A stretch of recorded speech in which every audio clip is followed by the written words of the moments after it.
এখনকার দিনে মারা কি আর কিছু করে? করেছি তো আমরা। আমরা যা করেছি তোরা এখন তা কিচ্ছু করতে পারিস নে। আর আমরা পোলাপানের জন্য যা করেছি তার জন্য সেই সময়ের পোলাপানই ভালো ছিল। এখন তোরা একটা মানুষ করতেছিস, আর একটা মানুষ হচ্ছে না, বেয়ারা হয়ে যাচ্ছে। এরকম করে মুরব্বীর মানুষ এখনকার দিনে বলে মা চাষিরা। আরে আরে ও চাষি যাও কই, একটু কথা শুনে যাও। তারপরে চাষিরে ধরলাম, ধরে চাষিরে শোনানো শুরু করলাম আমার কিস্সা কাহিনী, আমি কেমনে বাচ্চা পালি। আরে চাষি, তোমাগো দিন চলে গেছে, এবার শোনো আমরা কি কি করি। পানি লবণ দিয়ে ভালো করে গরম করে তার মধ্যে আটা দিয়ে, পরিমাণ মতো আটা দিয়ে রুটি বানানোর জন্য সুন্দর করে আটাটারে কাই করে নিছি। এই কাই আতে সয় না, তাই কাঠি দিয়ে মনে করেন গোতায় গোতায় ভালো করে আগে মিশাই নিছি। তারপরে আবার সেই আটারে সুন্দর করে ভালো করে টিপে টিপে ভালো করে সুন্দর করে একসাথে করে কাই করে এরকম গোল গোল করছি। যে মানুষ জীবনেও রুটি বানায়নি সে এত সুন্দর করে করে রুটি বানাইছি। আপনারা কি আর এরকম করেছেন? এরকম করেন? এরকম তো আর করেন না। তারপরে সেই রুটিটা আবার কী করি, এরকম মজা করে সুন্দর করে যেন একটা নাস্তা বানানো যায় এজন্য প্রথমে গুঁড়া দুধ দিছি, তার ভেতরে আবার হালকা করে চিনিও দিয়ে দিছি। চিনি দেওয়ার পরে এখানেই শেষ না, চিনি দিছি তাও মেয়ে যেভাবে বলেছে সেভাবেই করেছি। করার পর এই রুটিটারে সুন্দর করে পিঠের শেপ দেওয়ার জন্য এই যে সামনে দিয়ে ভালো করে চেপে চেপে চেপে চেপে মুখটারে বন্ধ করে দিছি। বন্ধ করে দিয়ে এখানেই শেষ না। আপনারা কি জীবনে এইসব করেছেন? আমরা কত কিছু করি বাচ্চার মন রক্ষা করার জন্য। এটার আবার একটু ডিজাইন করে দিই। ডিজাইন যদি না হয়, দেখতে যদি একটু ইউনিক না হয়, একটু আধুনিক না হয়, তাহলে আবার ছেলেমেয়েরা খাইতে চায় না।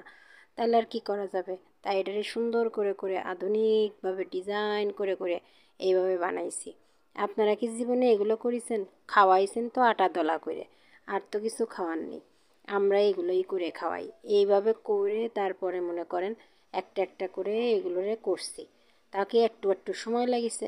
এইভাবে মনে করেন যে যে কয়টা আবদার করে শেষ তার জন্য সেইভাবে সেই কটা বানায়। আপনারা তো আর এমন করতেন না।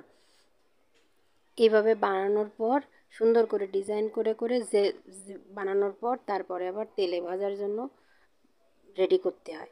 আর এসে তেল রেডি করব কি, একজনে কয় একটা খাবো না আর একটা বানাও, তখন আবার আরও একটা বানাই। তাই এইভাবে বানায় মনে করেন যে রেডি করি। রেডি করার পর ঠিক দেখতে এরকম এত সুন্দর হয়। আপনারা কি আজ জীবনে এরকম করেছেন নাকি? করেন নাই তো। তারপরে আবার এইটারে শুধু এইভাবে খালি তেলে ভাজলে হবে না, কেউ কবে গরম তেলে ভাজো, কেউ বলবে পরাটার মতো করে ঘি দিয়ে ভাজো সুন্দর করে। তাই গরম তাওয়াতে সুন্দর করে ঘি দিয়ে পরোটার মতো করে সুন্দর করে ফুলা ফুলা করে ভাজতে হবে। যত বেশি সুন্দর করে ফুলবে তত মজা। আর সবাইরে তো বানায় খাওয়াই, পোলাপান খাইলেই কি খালি হবে? নিজেরও তো শরীরে কিছু দেওয়া লাগে, তার সাথে আবার একটু চা বানায় দিতে হবে। চা না দিয়ে নাকি না খাইলে আমার মেয়ের এগুলো আবার পছন্দ হয় না। এটা খাইতে নাকি মজা লাগে না, তার মুখে আবার স্বাদ লাগে না। তারপরে আবার সেটা বানানোর পরে আমার তো আবার একটু রং রং করে ছবি তোলা লাগে, কিছু তো করার নেই। তারপরে ছবি টবি তুলে তারপরে দেবো তারে খাতি। এখন যখন খাতি দিছি দেখেন অবস্থা, এই যে চাতে করে সে ডুবাবে আর মনে করেন সে খাবে, আর খাইতে যে কতটা মজা এ যদি আপনারা দেখতেন। আপনারা তো আর এইগুলো কোনো দিন খান নাই, এইভাবে কোনো দিন বানায় খাওয়ার নেই পোলাপানরে। খাওয়াইছেন তো আটার দলা আর দিছেন কটা শুকনা মুড়ি আর লবণ ভাত।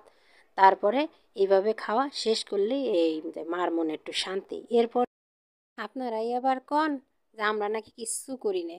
সকাল 6টাতে শুরু করে রাত 12টা পর্যন্ত একটা একটা বাচ্চা নিয়ে আমরা সারা দিন এমনি খাটি। খাটার পরেও তারপরেও আমাকে শুনতে হয় তোরা পোলাপানরে পালতে পারিস না। থাক চাচি, আপনারাই কন আমরাই শুনি।